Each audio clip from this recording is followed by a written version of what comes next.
So it's good evening from Nigeria, Africa's biggest economy.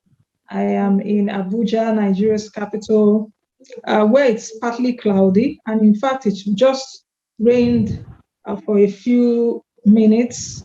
It's about 29 degrees Celsius here in Abuja. That's about, I guess, 84 degrees Fahrenheit.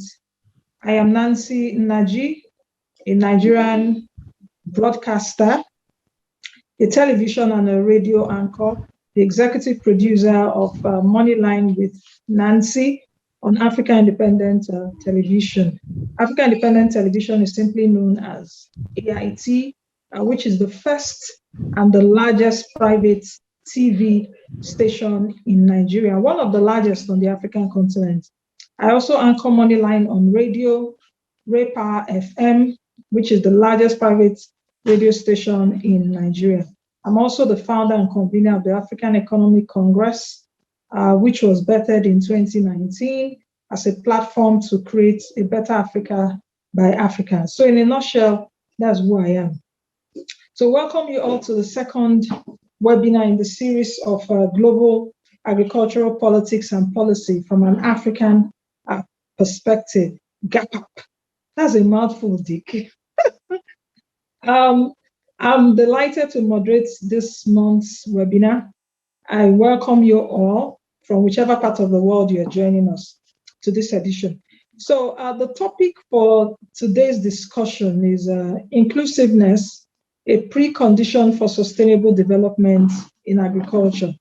Let me establish the background for this webinar. We do know that in spite of agriculture being or acknowledged as the leading growth driver in Africa, it has been underexploited due to a myriad of challenges. Agriculture is critical for sustainable development as well as for poverty reduction. And agricultural growth can also be a very powerful means of achieving inclusive growth, more so inclusiveness, which can be a prerequisite for sustainable development. At our last meeting, which we did like a week or so ago, at least during the summer holiday, at our last meeting, it was quite an interesting conversation, at least for me. We had different views about the concept of inclusiveness in Africa, the different areas of inclusion, how to measure inclusiveness, should the meaning of inclusiveness be universally adopted, or should we have an African-faced inclusiveness?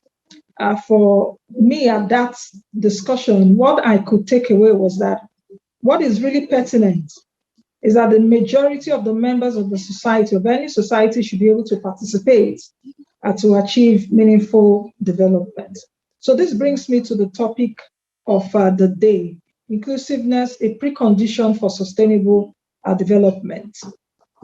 This webinar would examine sustainable as well as sustainable aid initiatives, I would say, that emphasize agricultural development.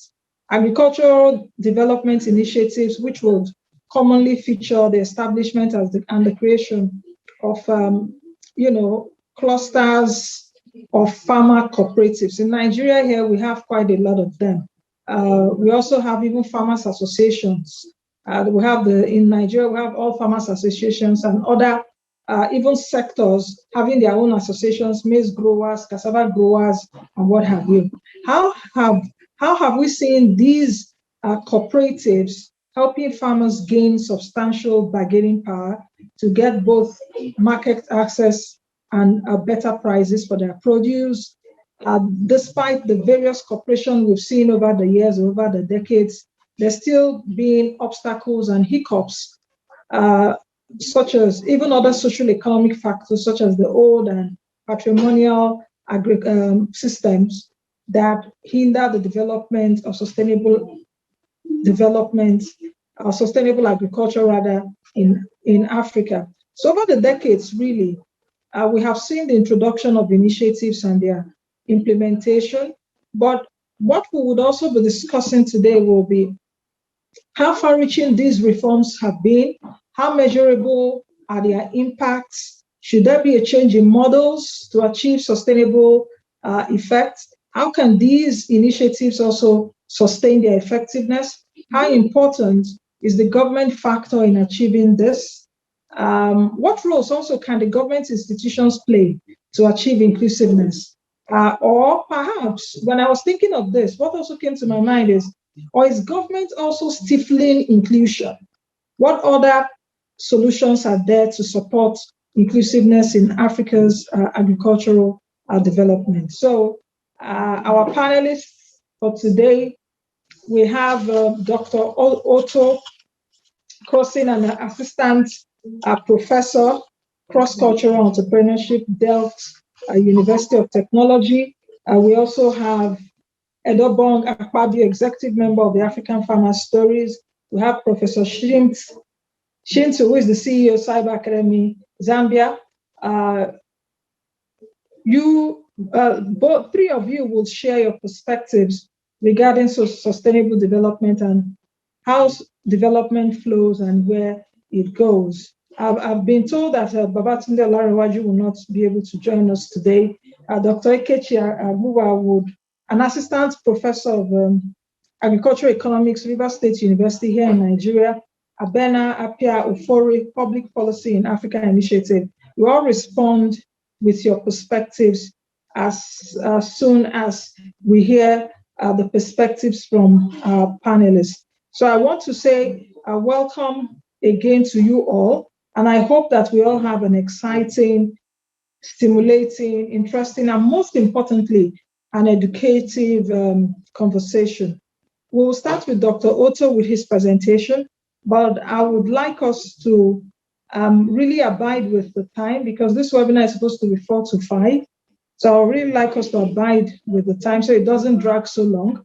But in as much as we have an hour, let it be quite stimulating and engaging. So Dr. Otto, you have the floor right now with your 7 to 8 minutes. Thank you all. Thank you for that. Thank you for introducing, and thank you for the opportunity. It is really an opportunity for me for one more reason than only being present and participating in the discussion. I want you to know that tomorrow is my last official working day, and this way before my retirement. So this also makes it an opportunity. I always make the joke, yes, I am retiring, but not yet tired. So I hope to contribute in this way also. I taught ethics and cross-cultural entrepreneurship. Cross-cultural entrepreneurship is answering the question how to run a business in a different cultural and institutional setting, different values, different arrangements. First, I would like to say something about the concept of capacity, which is often crucial in that respect. If you read the capacity literature, you will always find a lot of things about knowledge, experience, skills, and experience. Also, projects and teaching is directed to these faculties, these human faculties. And you will also see that attention is paid to the third layer of meaning, that is the institutional environment, which is embodied in laws and regulations. So if farmers' capacities are to be raised, for instance, by participating in cooperatives, then always the knowledge is targeted and the arrangements are targeted in projects, in training groups, etc. And that's also our Western, I would say, mistake, because that we are doing what we are good at. We are good at knowledge. What we are not so good at is the value aspect of development. If you want to help farmers forward with or without cooperatives, their mindset is decisive. And now we have the problem that this 80% of smallholder farmers which are farming have a very traditional mindset. They are part of the family, part of the village. They go with the flow. They repeat what they have learned from their fathers. And now we want them to exercise an entrepreneurial attitude, and never is that taken into account. That brought me, during my teaching time, to the study of the social environment. And I would like to make a proposal to divide our worldwide societies in two systems, which are not watertight separated. Actually, we are all societies are somewhere in between what we could call System 1 and System 2. If you would go back 1,000 years, also in Europe, you would find a system of patrimonialism at the top. Say kings, which were good fathers or bad fathers for their population, requiring obedience and loyalty. And within civil society, you would find closed-in groups, vertical networks. Vertical networks means you always need some person higher up in the hierarchy to get your license accepted, to get your taxes cleared, etc., to get access. And you would find that enterprises are family-based. Actually, the Western deviation in history is sort of System 2, although also the West is not completely System 2. It's also somewhere in between. It's good to realize that. But we developed at least some rule of law, universalism, equal access. Equal access is an important notion over there, that we have an equal level playing field also in economical terms, because if particular businesses have privileged access, then that accounts for a not level playing field, and that implies unequal competition and exclusion, etc., etc. Finally, also you get the institution of civil society, changing cooperation, alignments, not just cooperating within the family or within the clan, but always looking beyond it in order to find market opportunities, but also to cooperate with business partners, suppliers, etc. So this is, I would say, that these differences are not taken seriously explains the failure of many entrepreneurial initiatives and projects. Now, what to do about it? Well, the thing is, for innovation, you need to build networks, and you have to learn within networks. So that means knowledge sharing. And of course, that is very difficult where selective trust stands in the way of such cooperation, because you are part of such a vertical network of important people and you cannot join people from other networks. Also, raising of expectations is more difficult in a traditionalist environment because people are uncertainty avoidant. That means they do not have to do not have much courage to get out of their comfort zone. Well, what we can do at least is exercise forms of socially responsible entrepreneurship.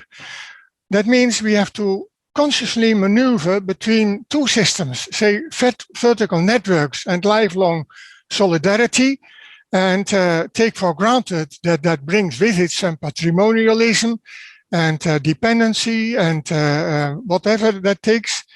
And on the other hand, a system of equal access and participation of an open society, because all societies in Africa are somewhere in between. And even in the Western societies, you still have old boys networks of who knows who to get access. So I don't want to say this is an African problem only. It's also time and again a Western problem. I think we are moving in the wrong direction also in the West, because we see so many big companies having a privileged treatment by our Western governments. Anyway, also in order to change that environment, you can also show some candor and courage, try to gain or to create trust by giving trust. That is also a good business strategy, and you have to do that sometimes. Sometimes you also have to go along with System 1, sometimes with System 2. And I would say that moving in the right direction is better than being right or wrong, is more important than being right or wrong. You know, we have those big companies that have a non-corruption declaration. They don't cooperate with corruption, but they have big amounts of money paid to consultancies to do the corruption for them because they cannot do without it. So where should we move? Of course, we should go more into system 2 because otherwise you don't have a system of equal access and law enforcement. So that also means we need more open cooperation, more, I call it anonymous trust. We shouldn't always be dependent on, do I know that person? But we should be able to trust the person without knowing him. One thing to get that done is, to get that in place, is that the state is strict on distrust and not strict in contract enforcement. That is the formulation. And of course, we should contribute to a different management style and business culture. I think that can be done on all sorts of levels.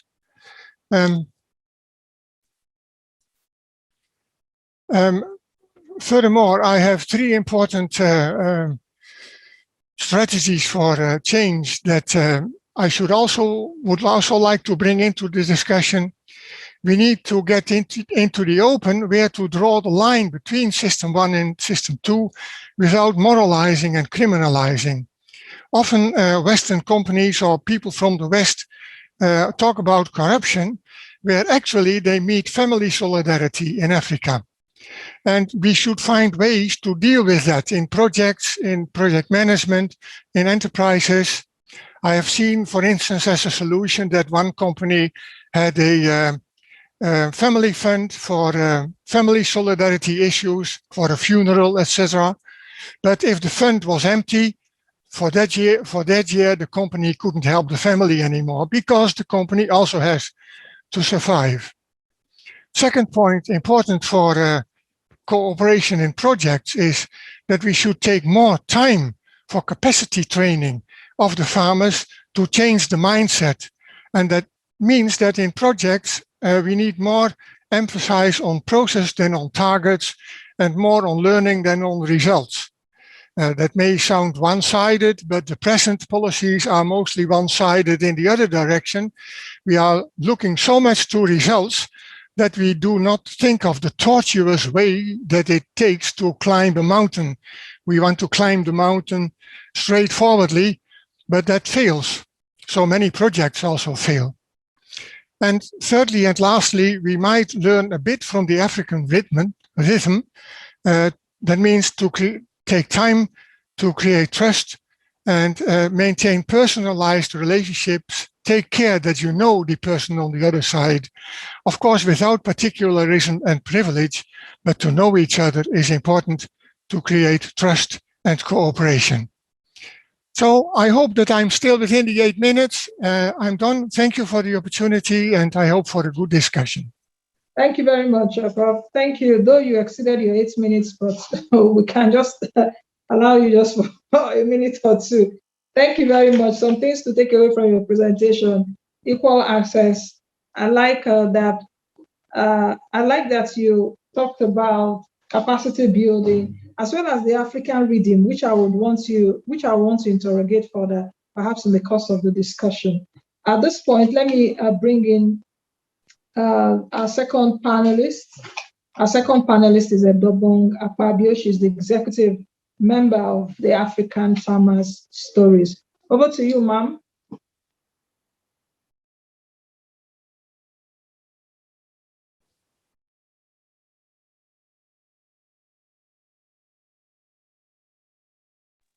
Okay. It's great to be here. Yeah, we can see you now. Yes. Yeah, this presentation was quite enlightening for me.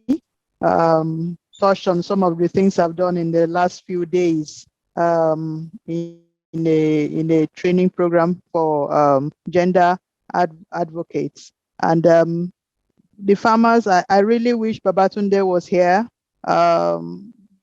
Lots we've could share. But for me, the inclusivity that I'm looking for that can lead to sustainable development, not just of the farmer, the business, and the nation's economy, is a lot we need to work on. The area that that Otto has touched on, for me, the areas that need to be worked on in terms of trust, networking, and training and all of that, I am totally in line with that. But we need to work on also the belief system.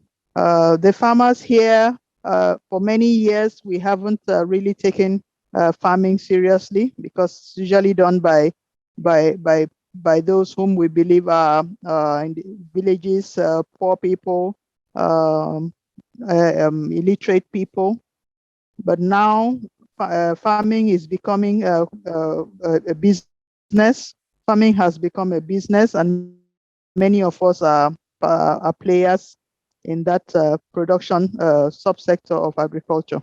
But working with generality of farmers, they find it very difficult to change. It's that difficult trying to get them to do farming the right way, to do farming that brings them better results, because they believe that people who are educated shouldn't be in farming.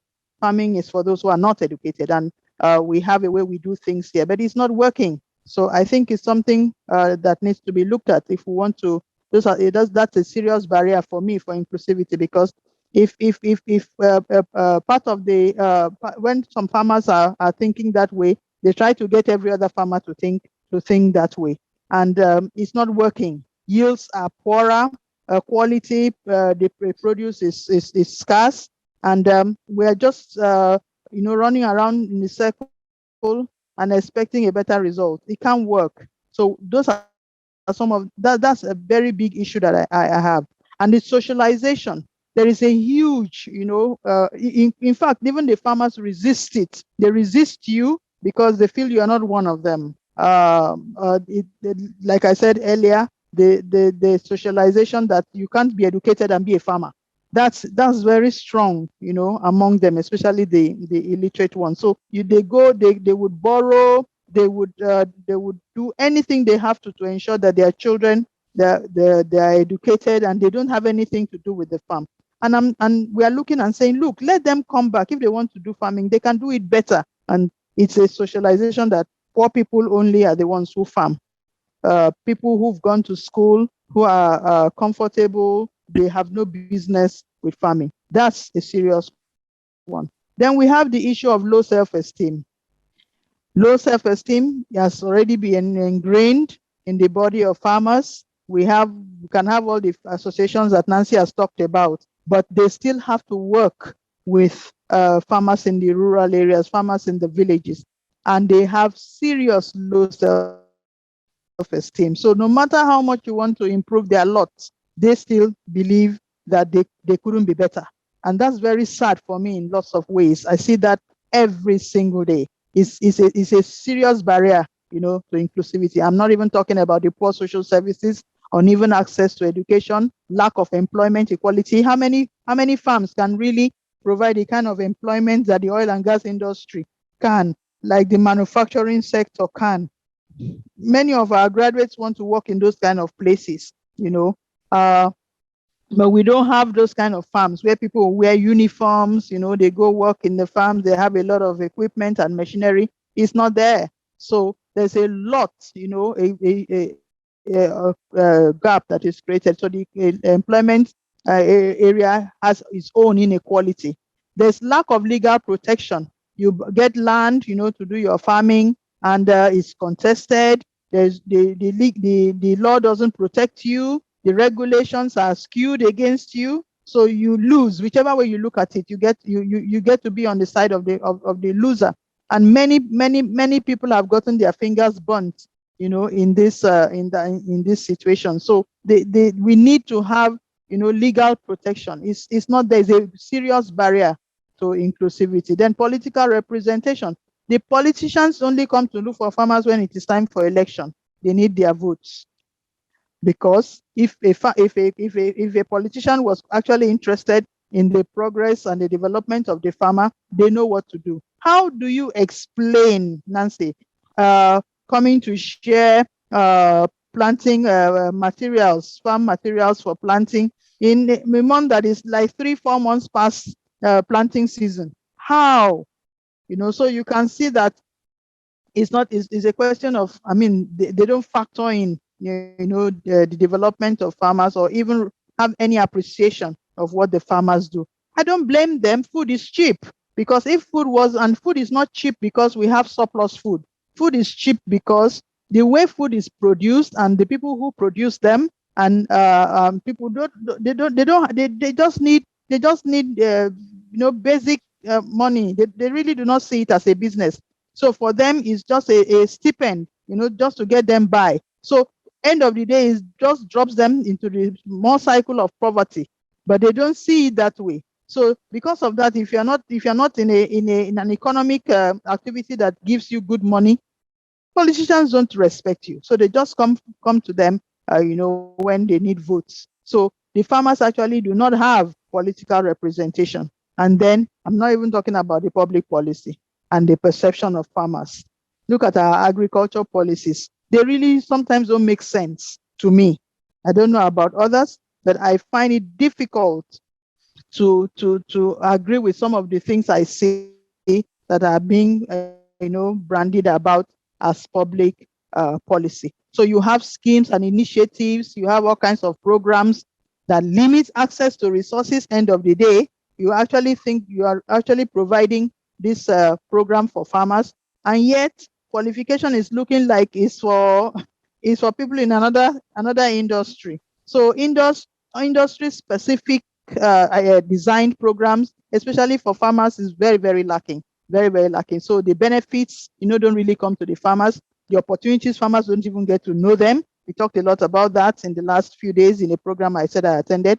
And we said, how many farmers really know what's going on? They don't know. The media is all about politics and less about development. So the access to information for some of those farmers, they really do not get to know what's going on, except the rumors, the hysteria, the falsehood, the politics, and all of that, the violence. Those are things that they get to hear, not development initiatives.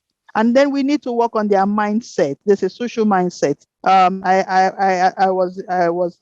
appeared in a program. I was speaking in a program on television, and guess what? The anchor lady asked me. She said, I mean, you are a farmer, and but what we know about farmers is that they are peasant farmers. Just watch my words. They're peasant farmers. They are in the villages, and all of them. Like, hello. If that's what you think about a farmer, how would you respect them? And I had to tell them, I said, peasant farmers, that's not a good term at all. No one should have to be called that kind of name. And I said, what we call them, what made them to be called peasant farmers was because they were having small land sizes for their farming. We call them smallholder farmers. Peasant, that name alone is an insult. And we need to have that changed. People need to change their mindset so they can have a better appreciation of what the farmers are about and what they do, and learn to respect them and provide for them and get them included in the development initiatives and factor them into being an economic resource for development. Otherwise, we will still be running around in circles. I really feel that for me, farmers, it's not a gender thing. It's a humanity thing. We need to desist from some of the things we're doing now if we really want to get everyone aboard the message for development. Thank you very much, Nancy. Thank you very much, Madam Adobong. Fantastic presentation. Quite a whole lot to take away, especially from the African perspective. The issue of mindset, number one, which we've talked about, because in Africa, for example, would we tell our children to say, okay, they are going to the university to study things around agriculture.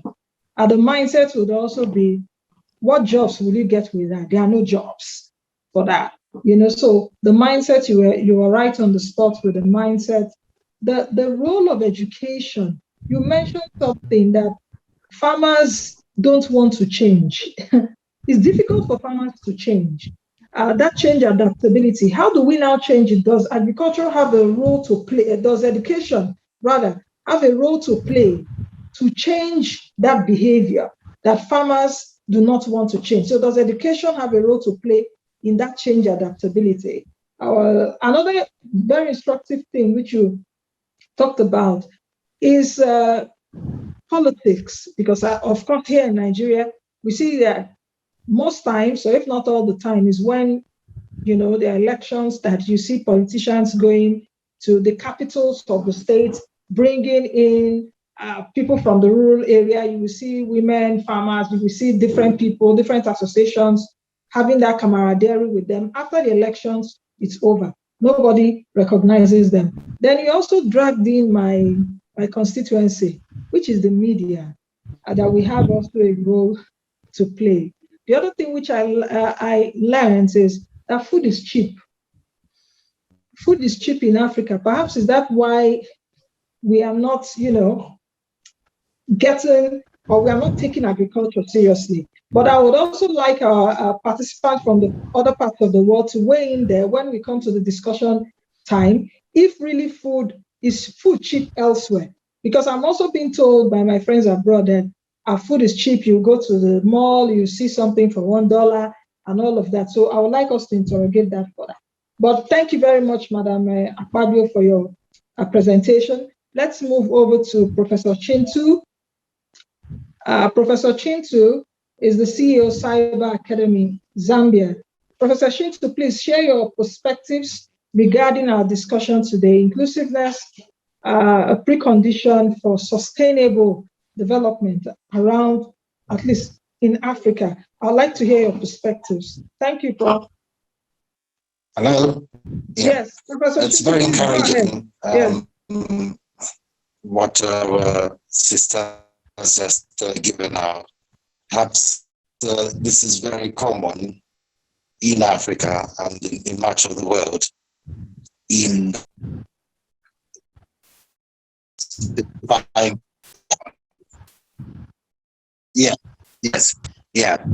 When farmers are classified, for example, just starting from the point you said as peasant farmers, this is quite demoralizing. It means that they are not likely to access finance because they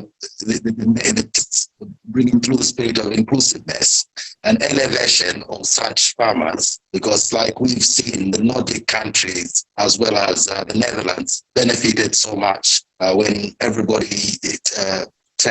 nearly everybody turned into farming, and the systems of governance there helped the farmers to escalate their activities. And that created a large net basket, and the importance of farmers was further extended by the lending institutions. And so we would like to replicate that kind of structure in Africa to make it work, and not just to procrastinate or to politicize and maybe just use farmers and seasons, because farmers provide what is on everybody's plate all the time. When you eat, you must know that there's a chain. This is a food chain, and then there's a chain of food production starting with the farmer. And therefore, we must ensure that they are elevated, in some cases subsidized, because on the large economies of scale, if we subsidize the farmers and yet gain so much from the export, the gradient between the input costs as well as what is the subsidies and motivate the farmers. So key areas there, motivation. Professor Chintu, sorry, I have to cut you. Yes, I can hear you. If you can hear me, can you talk to us via audio? Can you take off your video so that the network will be a bit clearer? because your network seems to be breaking. Okay. So if you could, yes, so that we can get better connection. Thank you. All right. Okay. I hope that's better. All right. Much better. So much better. Fine. Mm. Right. So I was saying when we should elevate the farmers in the spirit of inclusiveness, like we concluded last time. I'll pick from my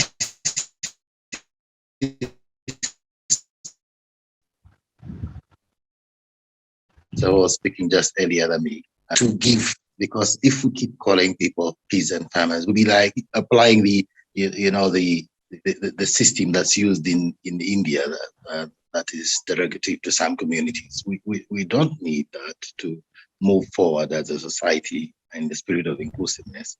And if we can learn from the Nordic countries and the Netherlands, countries that subsidize the farmers, and farming became the first layer of industrialization, whose benefits were then placed into the Industrial Revolution once it started. And even when the Industrial Revolution came, it further revolutionized the equipment that were used. And each generation of technology that has come has just made farming even better. We're talking about robotic systems now running AI and using drones to be able to tell quickly any problems or any areas that are dry, or where the sources of water might be, or how hydrated the soil might be and what it has to be.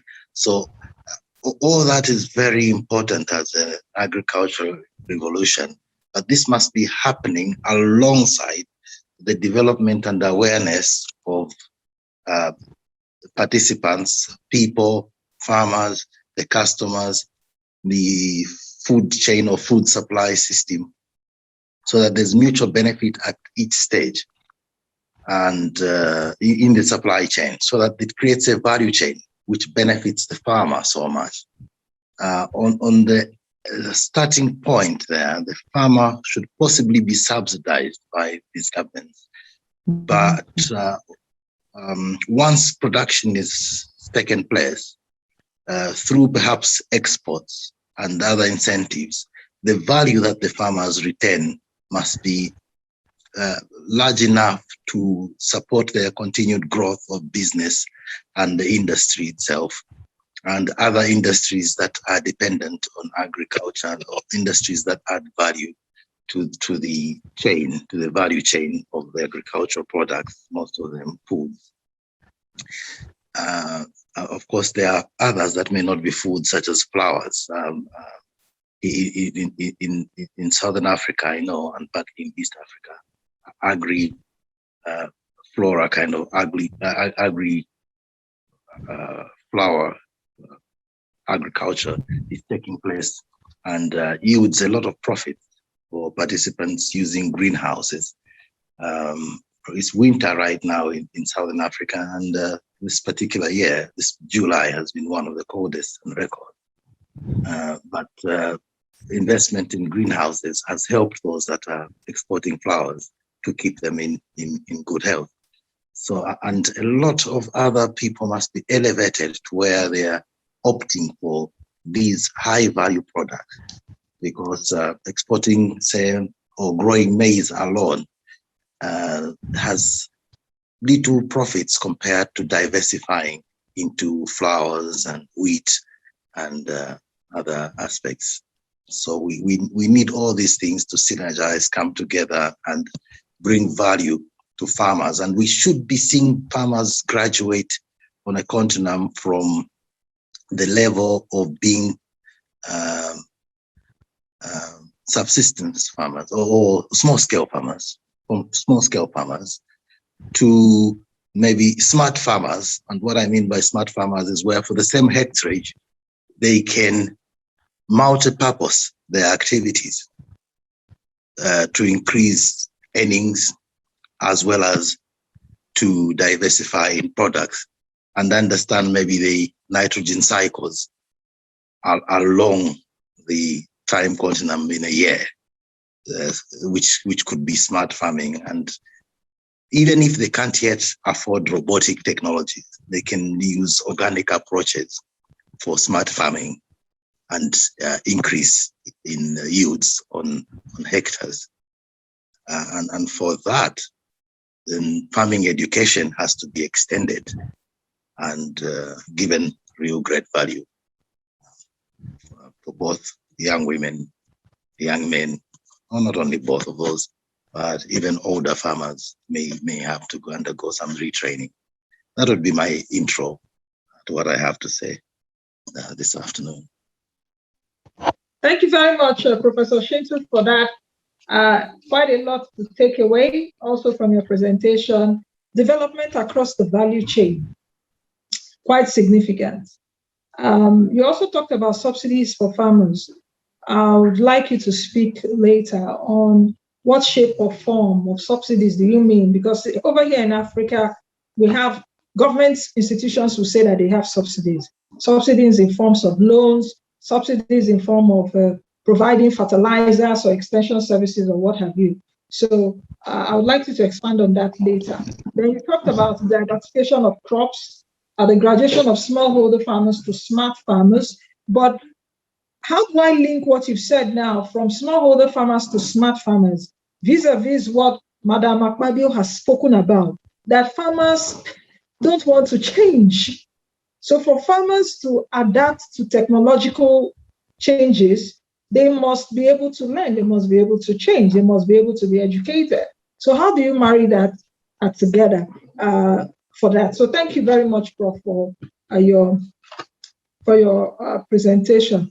I can see that we have another participant in this webinar, and it's a Dick Scat. I could see that Dick Scat was coming into the shots. Dick, can you hear me? Your cat has been trying to be part of the webinar. Can Dick hear me? Yes, I can hear you. Yes, I said your cat was trying to be part of the webinar. Yes. Yes, it tried to do so, but I chased him away. Okay. All right, let's bring in Professor Ikechi. You've heard the three presentations. What do you think? Do you agree with everything that has been said? Or what are your own perspectives of all of this? Well, thank you very much, Nancy. I must say that Ambassador Edobong was able to give a very good background of what inclusiveness with respect to agricultural growth. But when she mentioned about the mindset problem, it's actually a perception problem. That's a perception problem that our youths have, because when inclusiveness, I really appreciate what Dr. Otto said as well, and Professor Chintu, the previous speakers, and even yourself, Nancy. You gave a very good background intro of what inclusive growth is all about. Can I define inclusiveness as a socio-economic concept? Because it touches, on the economic life, the economic livelihood of a system, the economic livelihood of the people. And Professor Lionel Robbins has already defined economics for us. And he said that economics is a social science which studies human behavior as a relationship between ends and scarce means which have alternative uses. So you can see now that it's basically an economic problem. We have been talking about the concerns of farmers and how farmers are not performing, very well in a system like in the African, like in Africa. Why are farmers of Africa still not excelling? Why are they not so successful? Why are they not, breaking into the dimensions of killing or alleviating poverty, killing food insecurity, Why? So now, who are the players, the key players? What roles are they supposed to play from production to where these, to where food and other agricultural products are needed? With respect to the agricultural sector contribution to the economy of a nation, diversely, of course, the primary sector, which is a source of foreign exchange earning for a country, and also which can also provide raw materials for industry, job creation, among others. And the perception problem is that the youths are, because of the way that they look at farming, Edobong had already mentioned about the issue of being peasant. I may have a different perspective from that because, the face of agriculture is changing.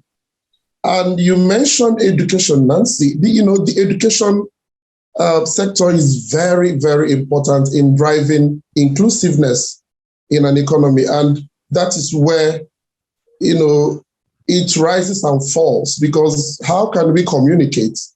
How can we be able to, drive sustainability, even in these times of technology, as Professor Chintu had already pointed out? Then bringing in the issue of smart agriculture, everything is changing into technology, because technology is is an inroad into changing the face of things, bringing efficiency, bringing effectiveness, bringing inclusiveness.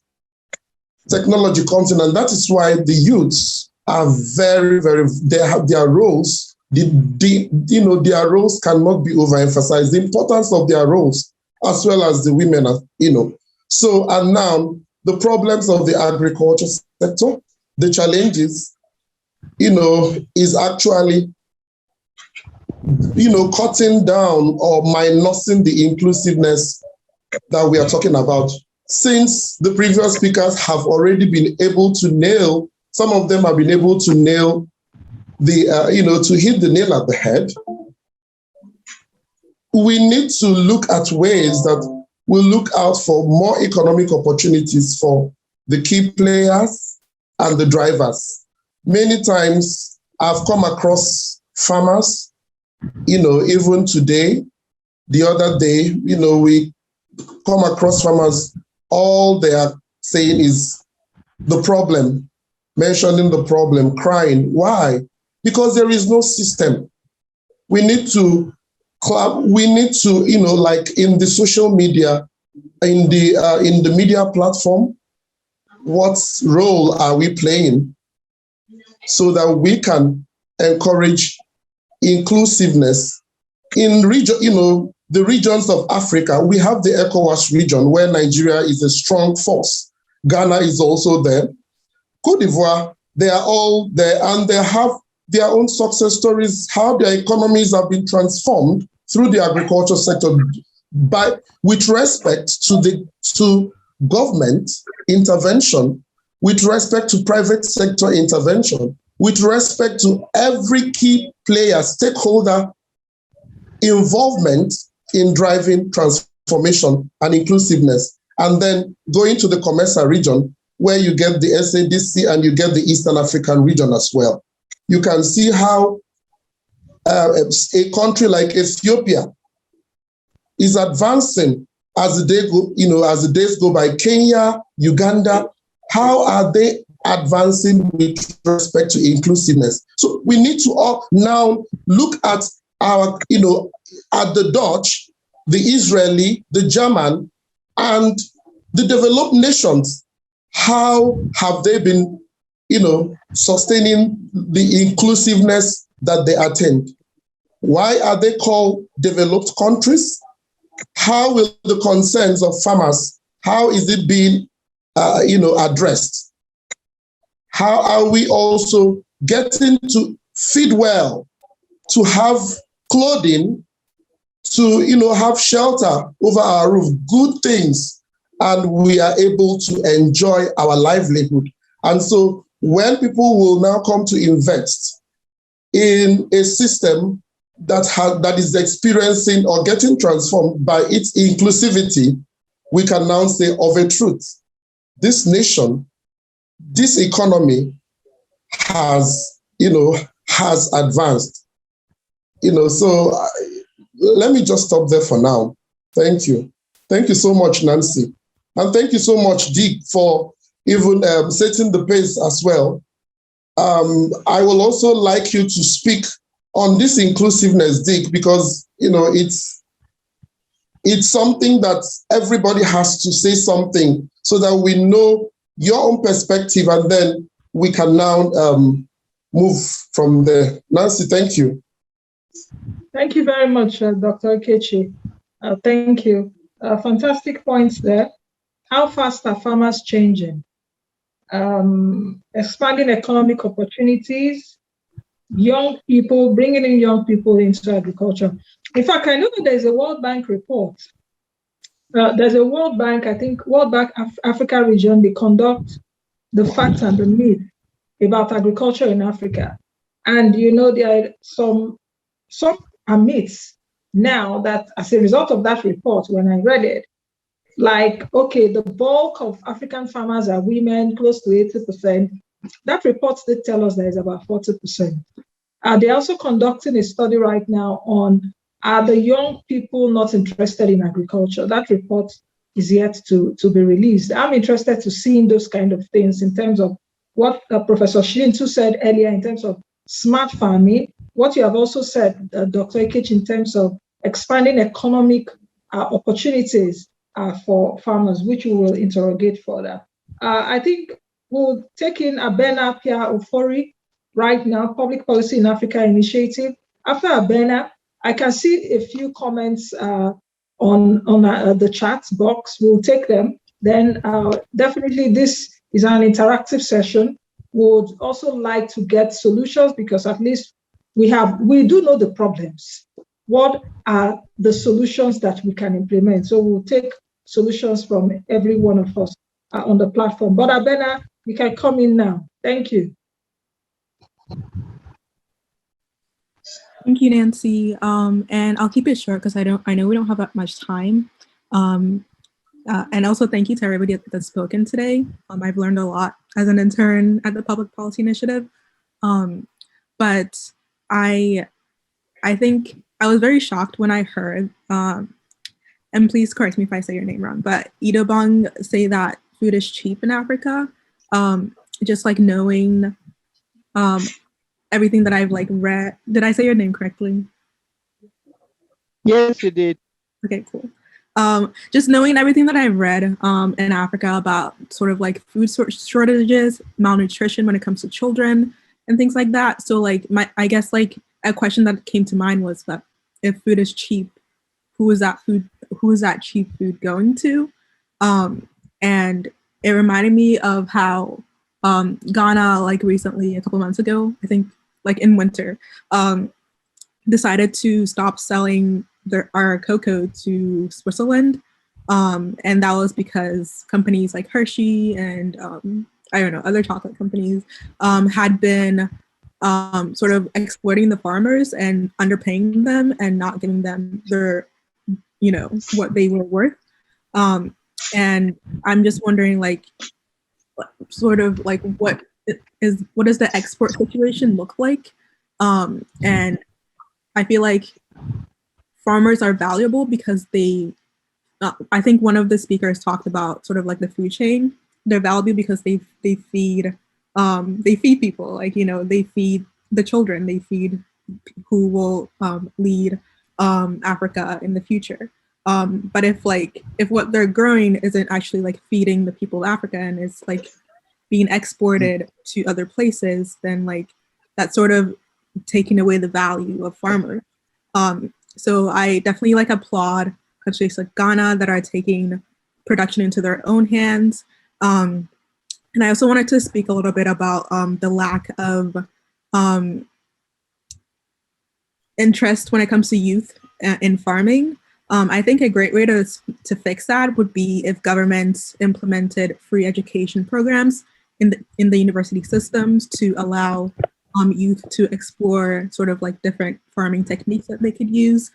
This way they don't have to like worry about paying for school when they go, and they can just they can focus on improving upon techniques and things like that so that they can farm better. And also I feel like I feel like it's not really like a hesitancy when it comes to trusting education. I think it's more like when it comes to people who come to farmers and tell them that they should like switch up their techniques. It's like people who aren't really looking out for their best interests and like are looking to exploit the farmers. So like instead of like bringing in new people, sort of like reach out to the communities, the farming communities, and sort of put them into education and ask them to go back to their communities to give back. So it was somebody speaking, sorry. Okay, if not, I wanted to keep it short because we only have 3 minutes left, but thank you. Thank you very much, Abena. Farmers are valuable. You would like Madam Akpabio to speak about that concept of food is cheap, which I asked her earlier. The lack of interest in agriculture. You talked about perhaps government paying for students perhaps to go to school, that giving them the interest. But we also know that African governments are reeling from a deficit, lack of money. They will tell you that even our university systems, the way they are right now, are subsidized. If you're not happy with the public institutions, you take your children or your wards to private universities. Still talking about education and dovetailing also to what Dr. Ikechi said, as well as Professor Shintu. The issue now would be what kind of education? I think education is part of the focal point of what we have listened to here. What kind of education? Are we going to be giving our young people or even the farmers 21st century education? Is that what is obtainable here in Africa? So at this point, I think I'll take in some of those questions that, or comments rather, and let me start from France de Gong here on the chat box. Okay, thank you, Dr. Gong. One thing that strikes me is your statement that farmers don't have political representation. If you look at smallholder farmers and their families in percentage of total population, it is a big group. What if a political party was established which represents smallholder farmer community? Could that work? That's a fantastic point, because we also have like market women associations that are big pressure groups, especially during election period. Nick Conning says, isn't traditionalism a rational adaptation to a situation where it is difficult to survive as a farmer? Doesn't it make more enabling farming policies a sine qua non for a change towards more developmental farmers' mindset? Doesn't it mean that things should start with the mobilization of farmer movements to put pressure on government to introduce such enabling policies, and that agro-intellectuals, such as Madam Akpabio, should help farmers mobilize for this purpose? Okay, fantastic points there. So I think the floor is open now. Let's take a few of some of the things that have been shared. Let's also go quickly to some of the solutions in quick succession and in points. Who would like to come in here quickly? Can I answer the questions that have been sent my end? Yes, you can go ahead, Madam Akpabio. Food is cheap, is it true? And some other issues. Okay. Let me start with France.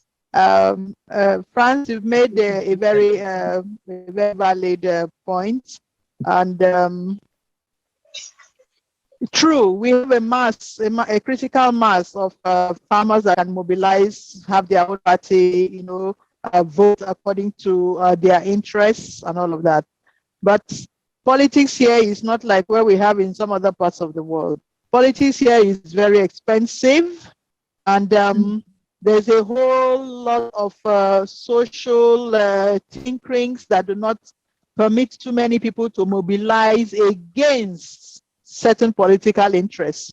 We tried that some years back to be able to say, look, even Labour, you would think, and Nancy knows what I'm saying, you would think that a body like Labour, that even has a party, should be leading. But of course, that's not what is happening. So what we are trying to do is improve the consciousness, political consciousness of farmers. First and foremost, they don't even like to get involved in politics. Because what the politicians just do every 4 years, election period, they go there, make a lot of noise, promise them everything. They spend some level of welfare provisions to them, and then get them to vote for them on election day. So for them, it's all about what they've gotten. Oh, because I've gotten this from this person, that's why I'm voting. Now we are trying to get them to be more responsible for their, to be more civic responsible. That it needs to address some of the problems you always tell us about. That's what Dr. Ikechi just mentioned, that they keep telling you about problems. Every time you meet a regular farmer, he is always telling you one problem or the other. So now some of these problems can be fixed by policies, public regulation, public intervention initiatives, but they don't know that. So we've been trying to get them to be conscious so they can get their votes, to work for them. They can get whoever they vote for to work for them. It's a process, but it is building, and we are going to get there. So by the time we have a workers' party, a farmers' party, I think the political environment will take note. But first, what about having a farmers' bank, just like we have like other commercial banks? Because we need to grow our markets, we need to grow our economic status. But Madam Afadi, when we get there, there's a bank of agriculture here in Nigeria, and there are banks of agriculture in other African countries too. Yes, but we also have private banks. Yes, we have private banks that are established by groups. So you can actually have a farmers bank. Bank of Agriculture is established by the government. Yes. Okay. But you mean farmers bank would be a private bank. Okay. Exactly. It would be a private bank. So that would be my response to France. It's slow, but it's coming up. I also had another question on trying to get farmers. I think it was for farmers. Mobilizing them, to be able to, do something. Yes, we've been working with farmers.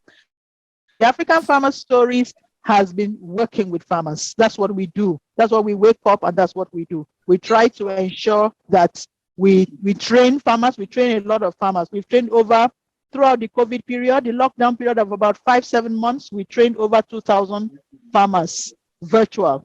Now we've been working with them physical. We are trying to ensure, just like what Professor Smith said, that the same small land with smart agriculture, you can do better yield, better productivity.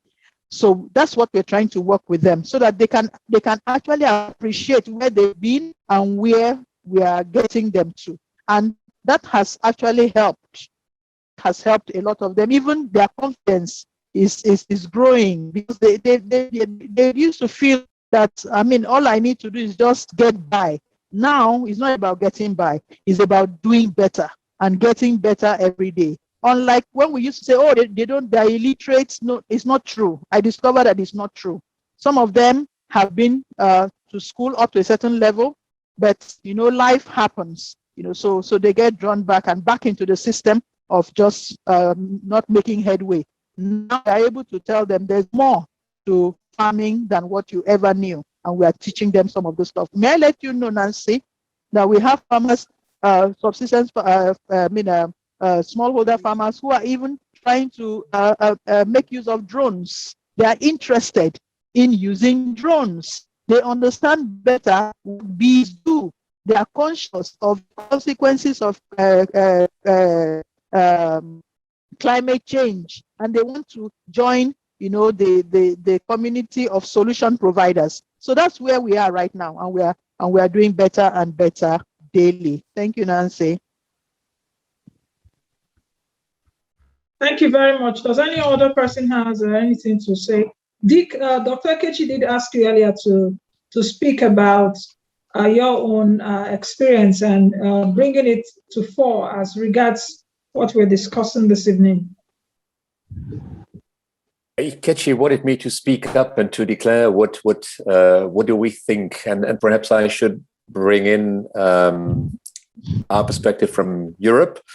I'm learning here. I like this session a lot because I'm learning the way you think and the way you think from the field itself. As Edobong said, what we need, and as Babatunde explains to me all the time again and time and again, there is low self-esteem. And we need to elevate the farmer. And you need to create institutions around them. And how to do that? We tend to think about it, and I've been talking about that with Nick as well. We tend to talk about it and we tend to think of solutions, but there is something practical that keeps it from going on. And I think in this discussion, we're laying our finger on that problem, and that is the lack of self-esteem a farmer is. And I'm trying not to sound, I'm trying not to make it sound pejorative, but Africans tend to see farmers as peasants, and how to change that from a sociological point of view. That is something. And what I liked is this discussion about a farmers' bank, as we have in the Netherlands, Rabobank. It's the cooperative bank of farmers. And perhaps an idea I liked, political representation by a farmers' party, because the way I see it, you'll need to address the problem and to make sure that farming creates food sovereignty in Africa. And we're talking about it, and probably we've been talking about it for decades, but it doesn't happen. And what I like from this discussion is how to make it going. And I liked Professor Chintu's remark, elevate them. And then Dr. Ikechi catching on that, make it sexy. The face of agriculture is changing. There is technology. And if technology, making it sexy, creating inclusiveness by creating self-esteem, because it is something of this age, something modern, something that creates self-esteem, that is something I think we need to stimulate from this discussion, and indeed by doing it, by getting political influence and financial influence. That is what I learned. And Nancy, that is the way I want to respond to Dr. Ikechi's question to me. Please speak out what you think, and I try to speak out in the context from what I've just learned. Thank you. Very much, Dick, for that. Quite a whole lot that has been learned too during the session. Quite a whole lot. I also want to ask you, Dick. You said you have a farmers' bank there. Is it private sector driven or government? No, it was a cooperative bank, and now it is. Now it's a private bank, but it is not. There are no shareholders. It's still a private bank, but probably. So it's not government owned. It was a cooperative bank. Okay. Why I asked is because over here in Nigeria, and I also know for some other African countries, we used to have what we call the community banks that really were so much entrenched in helping, especially farmers, and for Africans that are into small businesses. But over the decades, those community banks folded up. We've seen some have translated into microfinance banks that are still not doing what they're supposed to do. So I think I like the idea of coming up with a farmers bank, and I wonder whose responsibility it will be for, or perhaps the farmers, if they can actually come together and make that happen. Since it shouldn't be government driven, because we've seen even different banks of agriculture in Africa, but with little impact. Because Professor Otto was saying earlier about government institutions, how do we create equal access and all of that? How can we also bring private sector in to be able to expand economic opportunities? And part of expanding economic opportunities, which would also be derived if farmers can be represented and they have some of those institutions, or perhaps they have majority shareholding in those institutions. Okay, does anyone have any other thing to say, Professor? Any other thing before? Let me just make a quick. Point or response. I heard that word cooperatives, and I was, and I became very happy about that, because cooperatives, agricultural cooperative or collective action is very vital in driving inclusiveness in agriculture, because we keep encouraging farmers to form cooperatives, because most subsistence farmers, they don't have a voice. Smallholder farmers, they cannot, make policies. They are not strong enough. Their capacity is not something that is that has energy. But when they come together to form cooperatives, they could form one producer cooperatives, just to ensure that they meet up with their goal. Of course, we know the reasons for forming cooperatives. It could majorly economic reasons, sometimes social reasons, sometimes political reasons as well.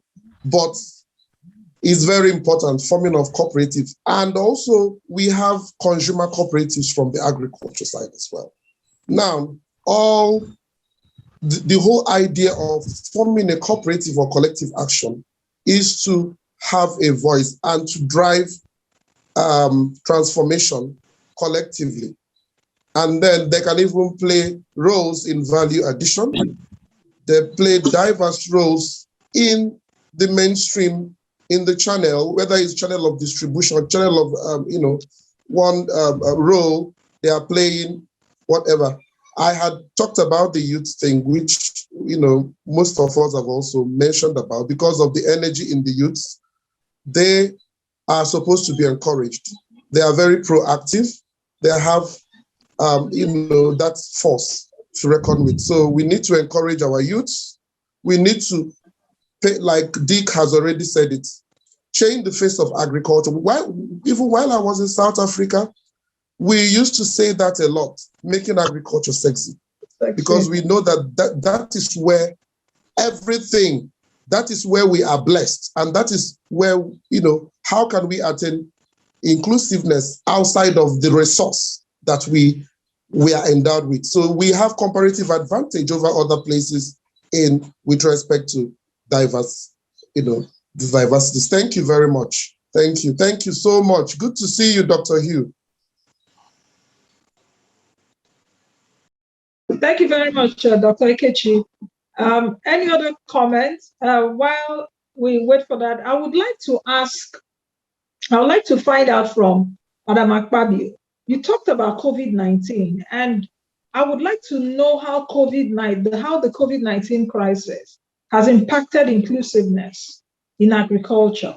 Do you think it has adversely affected the inclusiveness in agriculture, or has it promoted inclusiveness in agriculture? And let me explain the premise. During the lockdowns, we saw that a lot of countries, of course, Africa still imports a whole lot of food.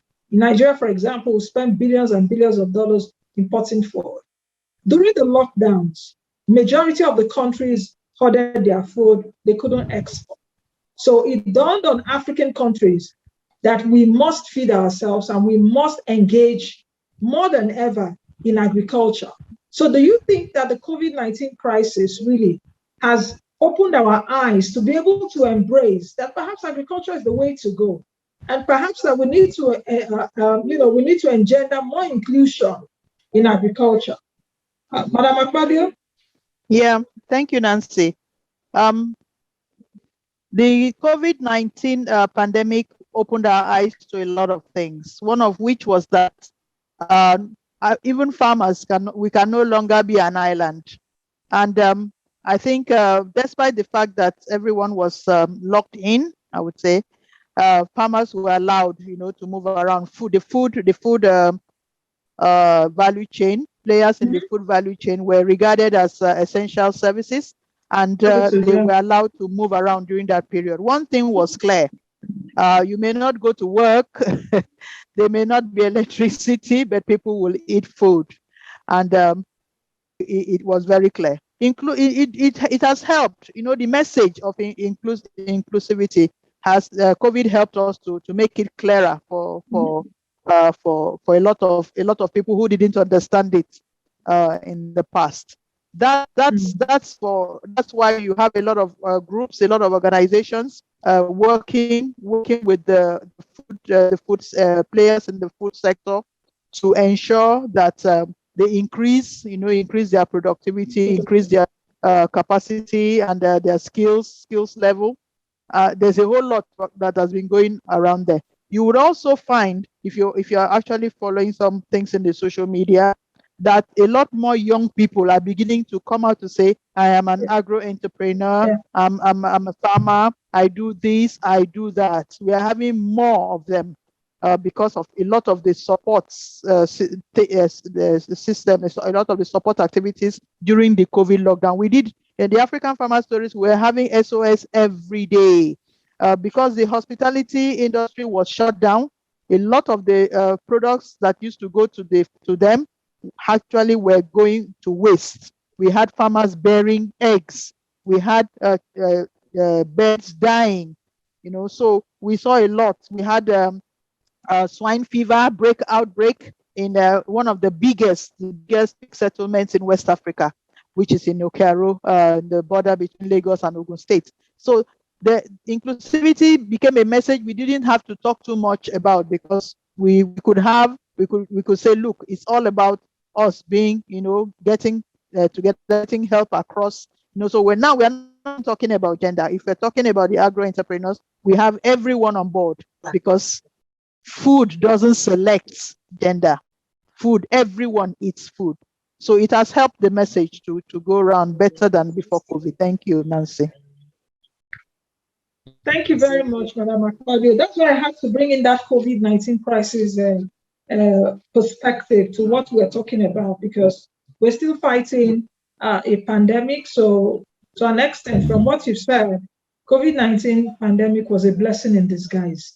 And, we are seeing even young people right now, more people coming into that Greek space, not just even crop production, processing, the technology aspect of it and all of that. And we hope that it continues, at least to shape the status quo that we have. Any other contribution?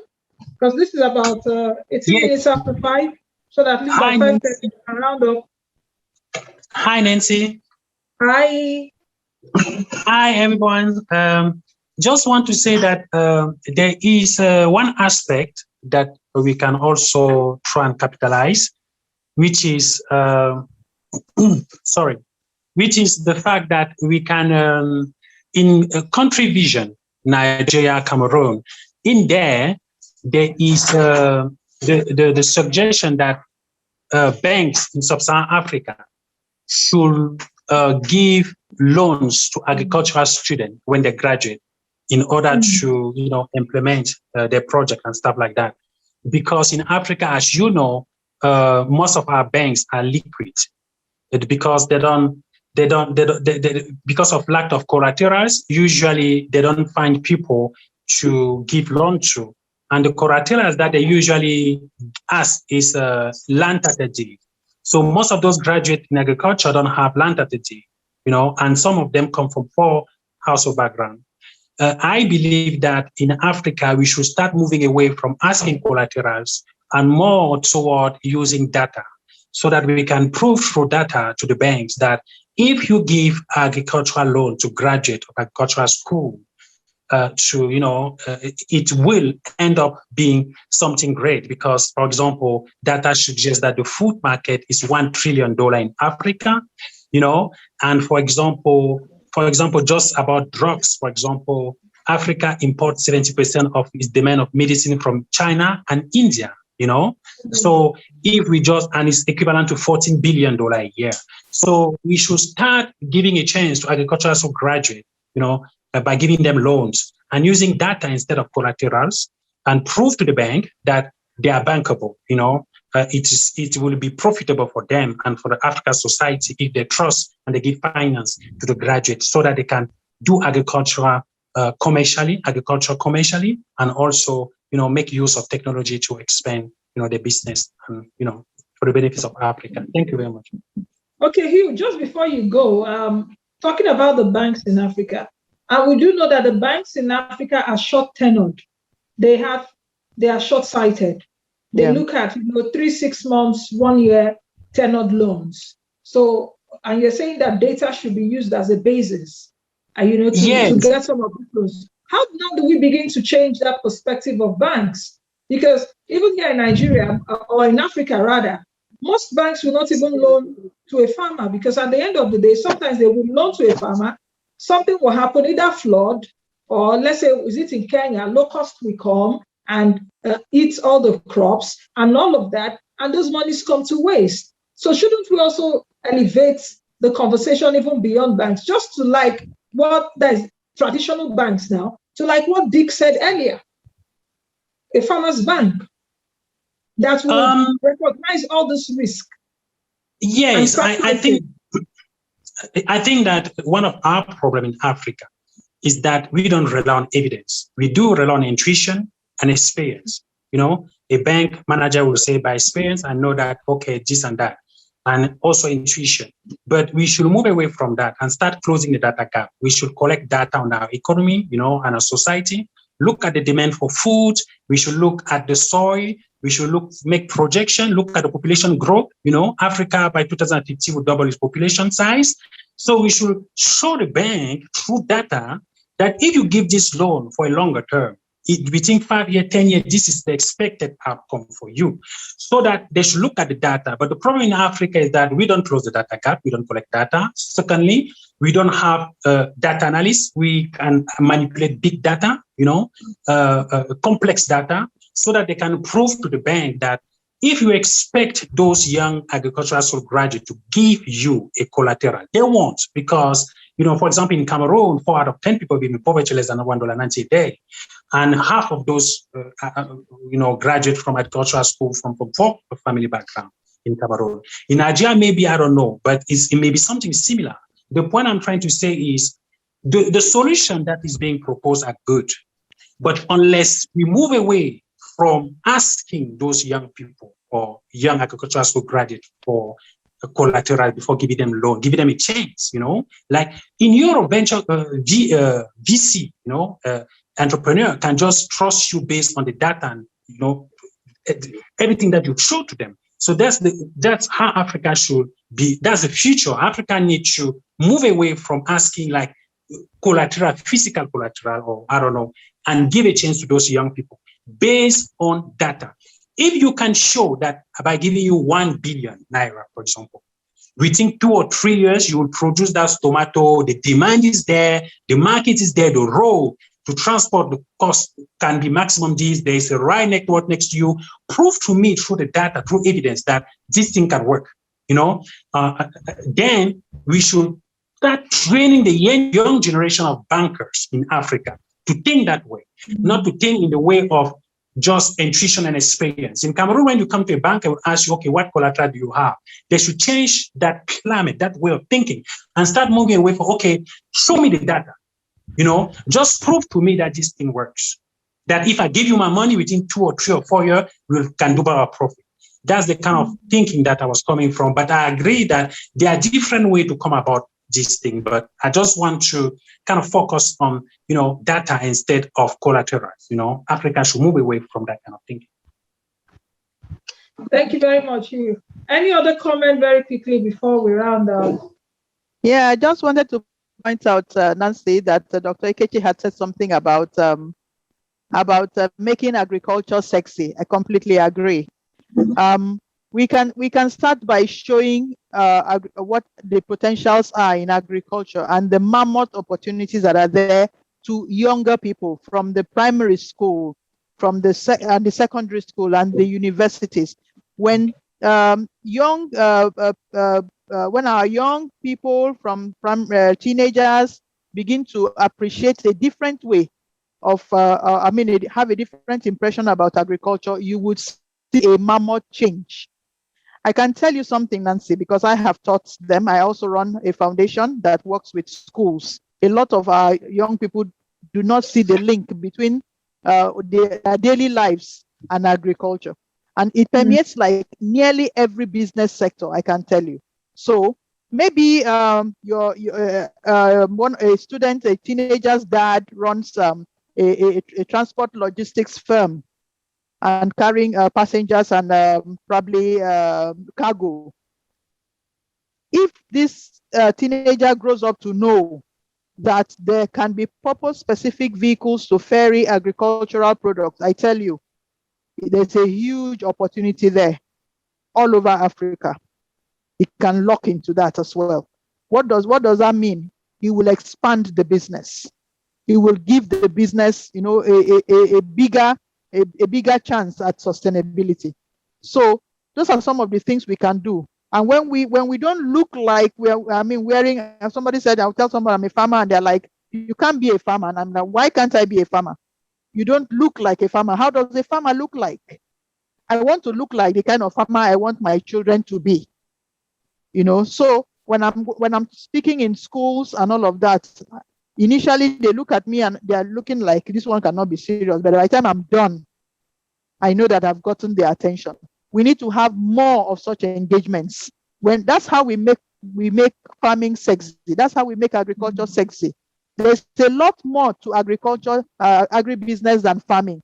We're just still scratching this 2, 3, 5, 10% of what is happening in that. If I knew then what I know now, Nancy, you know now. So our children need to see, the things that make us vibrate every morning. And that's what we've been working with young people in the African Farmer Stories Initiative. Get them to see that agriculture is not about hoe and cutlass. Every time agriculture gives an impression of hoe and cutlass to our young people, and I'm not talking about changing that to mean tractors. No, I'm changing that to meaning high level productivity. High level productivity. There's a way you can plant maize, and in fact, nobody can beat what you're getting out of your maize farm. We need to get them to be excited about agriculture. And it comes with providing them with information, with knowledge, with capacity development to make sure that they are keen in. Africa must be able to feed itself. That is my goal. And I pray that I will achieve that in my lifetime. Thank you very much. Thank you very, very much. The conversation seems to be getting interesting even as we're rounding up. But we've done almost 1 hour, 30 minutes. I can see Dick's comments. Let me take a look at it quickly. I support Hugh's idea, better assessment of who plus what is worth a loan. What is worth a loan?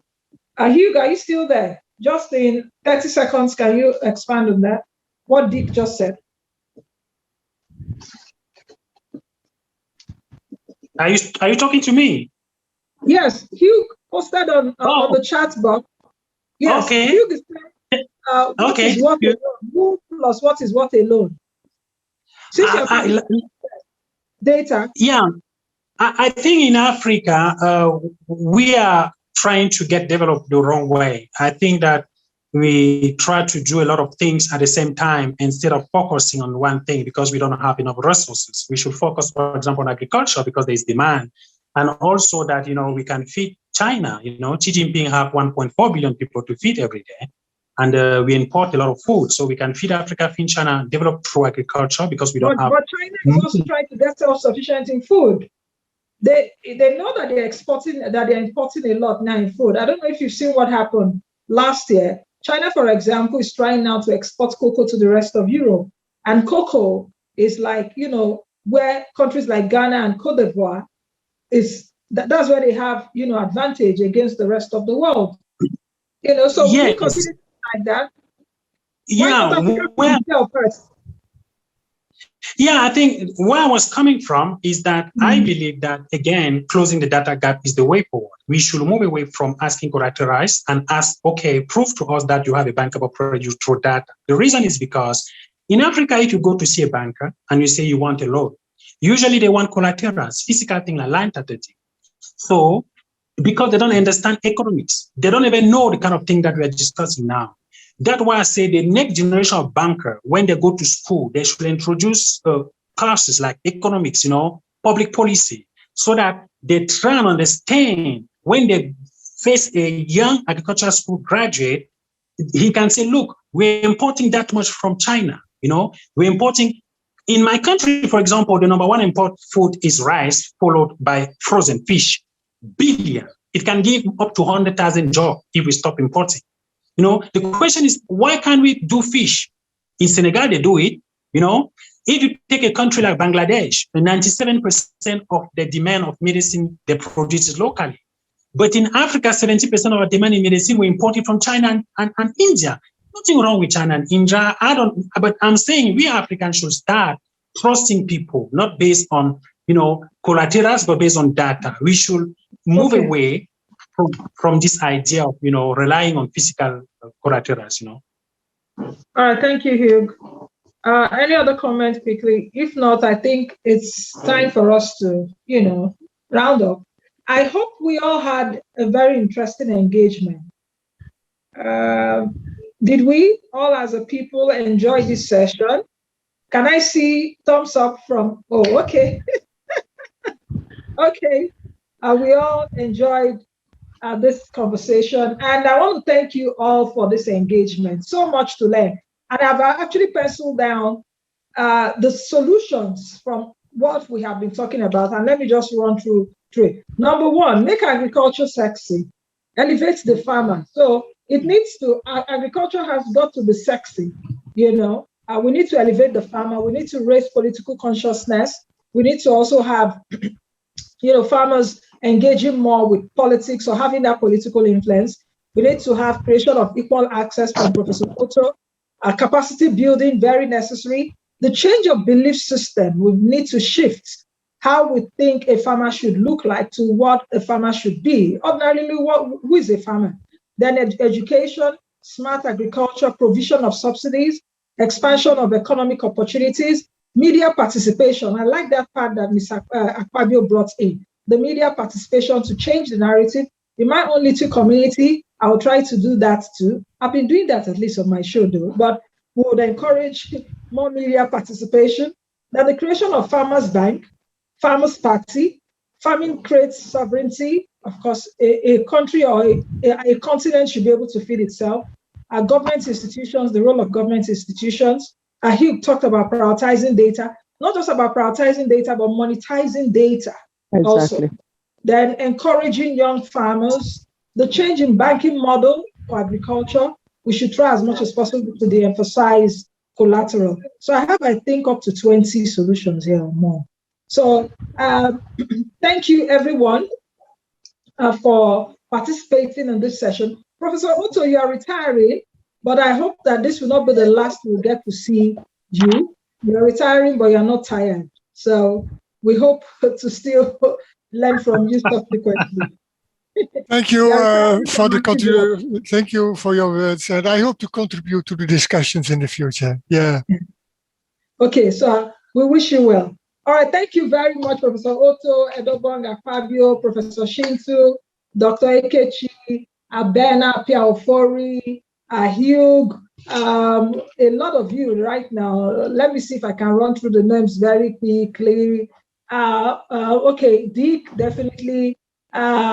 We have Franz Dinjong, Nia Konin, Olaide, Tabang. I want to say thank you all for being part of the webinar today. I'm looking forward to next month where we'll be talking about another topic. So it's bye-bye from here in Abuja, Nigeria's capital. I will see you all again next month. I will be the one to handle next month, and I hope that next month would be more engaging than today's session has been. So thank you very much, and have a good evening or good night from wherever you are, or good afternoon for Abena that is in the US. All right, bye-bye, guys.